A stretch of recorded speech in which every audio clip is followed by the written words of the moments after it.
पटकन होणारा खमंग कुरकुरीत आंबट गोड तिखट असा पातळ पोह्यांचा चिवडा आज आपण बनवणार आहोत। अर्धा किलो पातळ पोहे आपण चाळणीने चाळून घेऊया।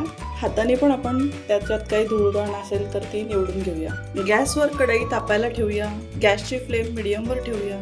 स्वच्छ निवडून चाळून घेतलेले अर्धा किलो पातळ पोहे आता आपण मध्यम गॅसवर मीडियम फ्लेमवर याला भाजून घेऊया। भाजून घेत असताना आपण त्याला सतत हलवत राहूया।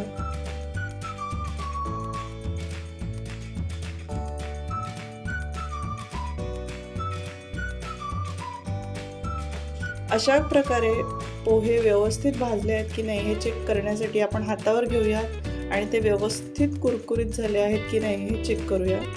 असे इतके कुरकुरीत होईपर्यंत आपण पातळ पोहे भाजून घेऊया। पातळ पोह्यांच्या चिवड्यासाठी आता आपण खमंग अशी फोडणी बनवूया। कढईमध्ये आपण 3 ते 4 पळी तेल घालूया। गॅसची फ्लेम मीडियमवर ठेवूया। तेल तापलं की यामध्ये आपण 100 ग्रॅम शेंगदाणे लालसर रंग येईपर्यंत तळून घेऊया।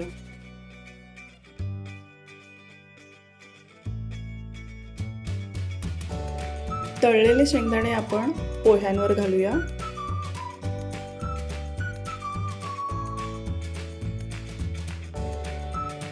कढीपत्त्याची पानं तेलात तळून भाजलेल्या पोह्यांवर घालूया।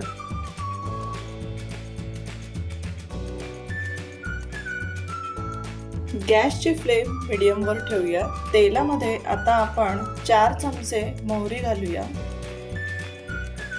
मोहरी तडकली की त्यामध्ये आपण 4 चमचे जिरं घालूया।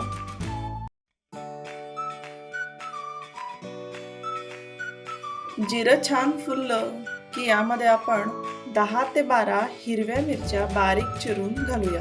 हिरवी मिरचीचं प्रमाण आवडीप्रमाणे कमी जास्त करू शकतो। मिरच्या छान मंद गॅसवर आपण खरपूस होईपर्यंत तळून घेऊया।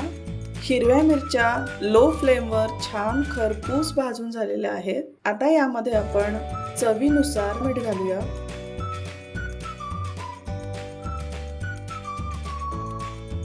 1 ते 1.5 चमचा हळद घालूया।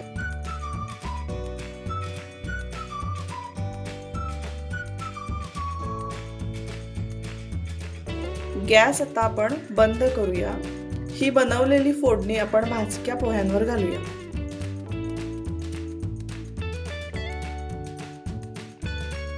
भाजक्या पोह्यांवर घातलेली फोडणी पोह्यांमध्ये आपण व्यवस्थित मिक्स करूया।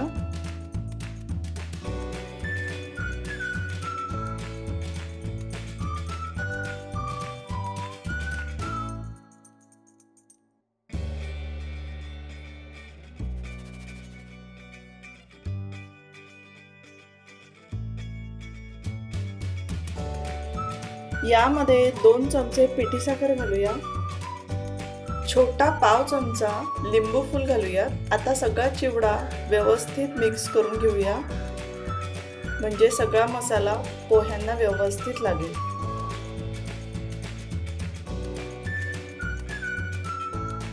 चिवडा आता आपण थंड होऊन देऊया। आंबट तिखट गोड खमंग कुरकुरीत पातळ पोह्यांचा चिवडा सर्विंगसाठी रेडी आहे।